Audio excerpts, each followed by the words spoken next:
নমস্কার বন্ধুরা, আশা করি তোমরা প্রত্যেকে ভালো আছো, সুস্থ আছো।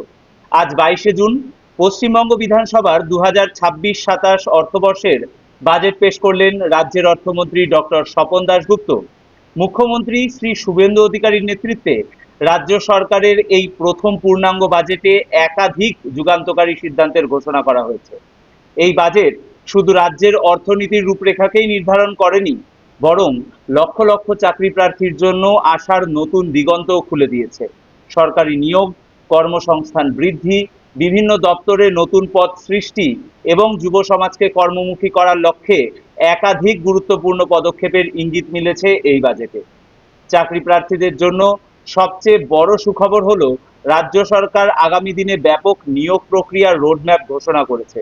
দীর্ঘদিন ধরে সরকারি চাকরির অপেক্ষায় থাকা যুবক যুবতীদের কাছে এই বাজেট নিঃসন্দেহে একটি বড় স্বস্তির বার্তা। এছাড়াও সরকারি কর্মীদের জন্য ডিএ বৃদ্ধি, বিভিন্ন সামাজিক প্রকল্পে বিভিন্ন টাকা অ্যালটমেন্ট, এই সমস্ত কিন্তু রয়েছে আমাদের এই বাজেটে। তো আজকের এই ভিডিওতে শুরু থেকে শেষ পর্যন্ত আমার সাথে থাকবে এবং পরপর জেনে নেবে কি কি আসলো তোমার ভালোর জন্য, কি কি করলো পশ্চিমবঙ্গ সরকার তোমার ভালোর জন্য। এবং এই ভিডিওটি যদি প্রত্যেকের ভালো লেগে থাকে তাহলে অবশ্যই একটা লাইক ও শেয়ার করতে ভুলবে না, বন্ধুদেরকে জানিয়ে দিতে ভুলবে না তাদের জন্য সরকার কি কি ভাবছে। আমাদের এই চ্যানেলে রিজনিং স্পেশাল ক্লাস চলছে প্রতি মঙ্গলবার, বৃহস্পতিবার, শনিবার সন্ধ্যা 7টার সময়। এছাড়াও আমরা বিভিন্ন ব্যাচ আনতে চলেছি, বিভিন্ন সাবজেক্টের টিচার আমরা কিন্তু অ্যাড করতে চলেছি আমাদের এই চ্যানেলে। তো তোমরা সাথে থেকো, পাশে থেকো, চ্যানেলটিকে এগিয়ে নিয়ে যেতে সাহায্য করো। আর চলো আজকের প্রথম অংশে চলে আসি। লেটস গো, দেখি আজকের বাজেটে কিভাবে কল্পতরু হয়ে উঠল আমাদের পশ্চিমবঙ্গ সরকার। পশ্চিমবঙ্গ বাজেট 2026-এ চাকরি প্রার্থীদের জন্য বড় সুখবর, যেখানে প্রথম সুখবরই থাকছে রাজ্যে 1 লক্ষ সরকারি চাকরির ঘোষণা। রাজ্যে 1 লক্ষ সরকারি চাকরির ঘোষণা করলেন আমাদের অর্থমন্ত্রী। অবশ্যই নেপথ্যে ছিলেন আমাদের নতুন মুখ্যমন্ত্রী শ্রী শুভেন্দু অধিকারী মহাশয়। দ্বিতীয়ত, আমরা আমাদের যে সমস্ত ছাত্রছাত্রীরা, যে সমস্ত ভাই বোনেরা তাদের বয়স পেরিয়ে যাচ্ছে বলে চিন্তা করছিলে, তাদের জন্য আগামী 2 বছর 5 বছরের এক্সেমটেড ক্যাটাগরির সাথে সাথেও 5 বছরের আরো ছাড় দেওয়া হলো, এক্সট্রা ছাড় দেওয়া হলো। নিয়োগ ব্যবস্থা সম্পূর্ণ আধুনিকীকরণ করা হবে বললেন মুখ্যমন্ত্রী, এবং তার সাথে সাথে কোনো রকম দুর্নীতি থাকবে না। এই জিনিসগুলো কিন্তু আমরা ভবিষ্যতে দেখতে চলেছি। আজকের বড় ঘোষণার মধ্যে শিক্ষক আর অশিক্ষক মিলিয়ে মোট 50,000 কিন্তু পদের ঘোষণা করা হলো। পুলিশ থাকছে 20,000 ঘোষণা করা হয়েছে, যে এই মুহূর্তে 2026-এর অর্থবর্ষে কিন্তু 20,000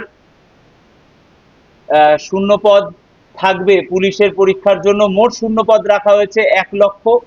রাইফেলম্যানদের জন্য থাকছে 1,000 শূন্যপদ এবং অন্যান্য বিভিন্ন পদ, মানে যেরকম ভাবে পিএসসি এবং অন্যান্য সমস্ত পরীক্ষা মিলিয়ে মোট 1 লক্ষ কিন্তু শূন্যপদ ঘোষণা করলো রাজ্য সরকার। এর মধ্যে বিশেষ সুবিধা কারা কারা পাচ্ছে? বিশেষ সুবিধা পাচ্ছে অগ্নিবীরদের জন্য থাকছে 10% সংরক্ষণ, 5 বছরের ছাড়, যেটা আমি তোমাদের প্রত্যেককেই বলেছি। এবং তার সাথে সাথে আমাদের সমস্ত মহিলাদের জন্য, যে সমস্ত দিদিরা রয়েছে তাদের প্রত্যেকের জন্য কিন্তু 33% রিজার্ভেশন, 33% সংরক্ষণ দেওয়া হলো সরকারি চাকরিতে। এছাড়াও বাজেটে ছিল পশ্চিমবঙ্গের চাকরিমুখী যে সমস্ত যুবক যুবতী তাদের জন্য যুব শক্তির একটা বড় সুখবর। 21 বছর থেকে 45 বছর পর্যন্ত মাসিক আর্থিক সহায়তা করা হবে। যারা গ্র্যাজুয়েট তাদেরকে দেওয়া হবে 3,000 টাকা। যারা নন গ্র্যাজুয়েট, গ্র্যাজুয়েট নয় কিন্তু তারা বেকার, তাদেরকে কিন্তু দেওয়া হবে 2,000 টাকা করে। অবশ্যই মনে রাখবে বয়স হতে হবে 21 থেকে 45 বছর। যারা চাকরির প্রস্তুতি নিচ্ছে তাদের জন্য সরকার আর্থিক সহায়তা করবে 30,000 টাকার। এবং যে সমস্ত মহিলা ছাত্রছাত্রী কিন্তু অবিবাহিত ছাত্রছাত্রীরা রয়েছে, যারা চাকরির পরীক্ষা এবং বিভিন্ন উচ্চশিক্ষার জন্য টাকা পয়সার অভাবে পিছিয়ে পড়ছিলে, তাদেরকেও কিন্তু সরকার দেবে 50,000 টাকার আর্থিক সহায়তা। তো এত বড় সুখবর, এত কিছু আমি তো কখনোই দেখিনি কোনো রাজ্য সরকারকে তার মানুষজনের জন্য এত ভাববে। আমার মনে হয় এইবারের যে যুবশক্তি, এই যুবশক্তি কিন্তু আর কোনো ভাতা হিসাবে থেমে থাকেনি, এটা একটা স্বনির্ভর প্রকল্প হিসাবে মানুষের পাশে দাঁড়ানোর জন্য সরকার ভেবে এটাকে কিন্তু করেছে। এবং আমার মনে হয় আমাদের যত ছাত্রছাত্রীরা রয়েছে, যত ভাই বোনেরা রয়েছে, এখান থেকে সুযোগ পাবে এবং এইটাকে কাজে লাগিয়েই তারা সরকারি চাকরির দিকে আরো এক ধাপ এগিয়ে যাবে। কার কার ভাতার বেতন বৃদ্ধি হলো? সিভিক ভলেন্টিয়ার বা ভিলেজ পুলিশ যারা যারা রয়েছে তাদের কিন্তু মানে বেতন বা ভাতা যেটাই তোমরা বলো বৃদ্ধি হচ্ছে 2000 টাকা। অঙ্গনওয়াড়ি আশাকর্মী দিদিদের জন্য মাসিক ভাতা বৃদ্ধি হচ্ছে 5000 টাকা। প্যারা টিচার যারা যারা ছিলেন দীর্ঘদিন ধরে তারা বিভিন্ন আন্দোলনে নেমেছেন, অনশনে নেমেছেন যে তাদের মাইনা বৃদ্ধি করছে না রাজ্য সরকার, তাদের জন্য কিন্তু ভাতা বৃদ্ধি হচ্ছে 5000 টাকা। এছাড়াও রাজ্য সরকার এইবার ডিএ দিয়েও নিয়েছে একটা বড় চমক। ডিএতে থাকছে 20% ডিএ বৃদ্ধির ঘোষণা এবং এর ফলে রাজ্য সরকারের সমস্ত কর্মচারীর মোট ডিএ বেড়ে দাঁড়াবে 38%, যেটা কার্যকর হবে 1 অক্টোবর থেকে। তো সরকারি কর্মচারীদের জন্য কিন্তু একটা বড় স্বস্তির খবর রেখেছে রাজ্য সরকার।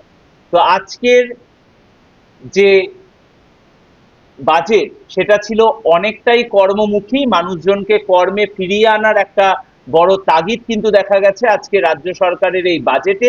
এছাড়াও বিভিন্ন সমাজ কল্যাণমূলক প্রকল্প আজকের বাজেটে ছিল, যেগুলো নিয়ে আমি আলাদা করে আর আলোচনা করিনি। যদি তোমরা চাও তাহলে তোমরা কমেন্ট করে জানাতে পারো, আমরা পরবর্তী আরেকটা ভিডিও আনতেই পারি। এই ছিল আজকের ভিডিওতে যাবতীয় ঘটনা এবং সমস্তটাই তোমাদের জন্য আলোচনা করে দিলাম। যারা যারা চিন্তায় ছিলে এতদিন ধরে, যাদের যাদের রাতের ঘুম চলে গেছিল, এবার তারা হয়তো একটুখানি স্বস্তির নিঃশ্বাস ফেলবে। তো এই ছিল আজকের video. End of the video এখানেই হচ্ছে। দেখা হবে তোমাদের সাথে পরবর্তী কোনো ভিডিও বার্তায়। টিল দেন তোমরা প্রত্যেকে ভালো থেকো। Till then tata. প্রত্যেকে ভিডিওটাকে শেয়ার করতে ভুলো না, চ্যানেলটিকে লাইক ও সাবস্ক্রাইব করতে ভুলো না। দেখা হবে পরবর্তী ভিডিও বার্তায়।